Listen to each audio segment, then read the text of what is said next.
Hey, what's up? This is Brown Eyes giving you the 2023 Black Music Appreciation. My presentation in honor of African American rich musical culture will be presented through the eyes of hip-hop.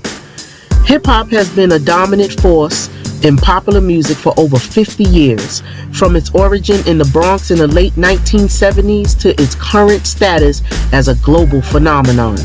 The genre has had a profound impact on the music industry and on popular culture as a whole.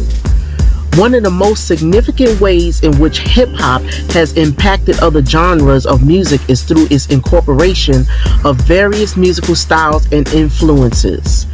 In early years, hip-hop was shaped by funk and disco music, which were popular in the 1970s. In the 1980s, hip-hop meshed with rock music in the use of guitar riffs and heavy drum beats. This fusion can be heard in the music of Run DMC and Public Enemy. In the 1990s, electronic music as samples and synthesizers were infused with hip-hop. You can hear it in the music of artists like Dr. Dre and the Wu-Tang Clan.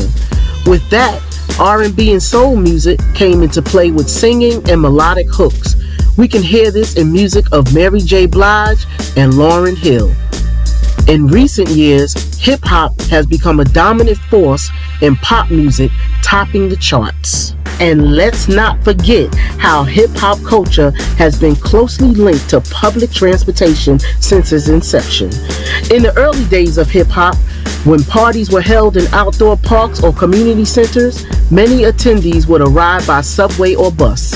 Public transportation also became prominent in hip-hop lyrics, serving as a metaphor for travel and escape. One of the most famous examples of this is the Grandmaster Flash and Furious 5 song, The Message, in which the lyrics describe the struggle of living in poverty and daily experience of taking public transportation in New York City. In addition to serving as inspiration for music, public transportation has also been a platform for hip-hop performances. In 2017, the New York City Metropolitan Transportation Authority launched MTA Music, a program that brings live music performances to subway stations as a way to entertain riders and promote the city's music scene. Hip-hop culture has always been about creativity and being resourceful, and public transportation has been a vital aspect of this. Juneteenth and hip-hop are two cultural movements that have risen in popularity in recent years in the United States. Juneteenth celebrates the emancipation of slaves in Texas and has become a more widely recognized holiday in the country. Hip-hop, on the other hand, began as a movement in African American communities in New York City in the 1970s and has since grown to become a global cultural phenomenon.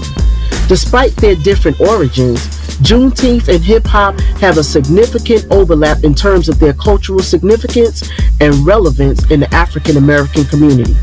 The themes of self-expression, empowerment, and resistance that are embodied in many hip-hop songs are similar to those celebrated during Juneteenth. Moreover, hip-hop has become an important aspect of Juneteenth celebrations in many communities. Festivals and concerts featuring hip-hop artists have become popular events during Juneteenth festivities in cities across the United States. Many hip-hop artists have also used their music to highlight the significance of Juneteenth, educating their listeners on its history and cultural importance. Hip-hop's connection to Juneteenth can be seen as an example of how cultural movements can intersect and influence one another. The revolutionary art of hip-hop has been used to bring attention to social and political issues affecting the African American community, while Juneteenth serves as a reminder of the legacy of slavery and the ongoing fight for racial justice. Both Juneteenth and hip-hop have become powerful vehicles for Black self-expression and celebration for many, and will continue to inspire communities for years to come. Happy 50th birthday, hip-hop, and thank you all for listening.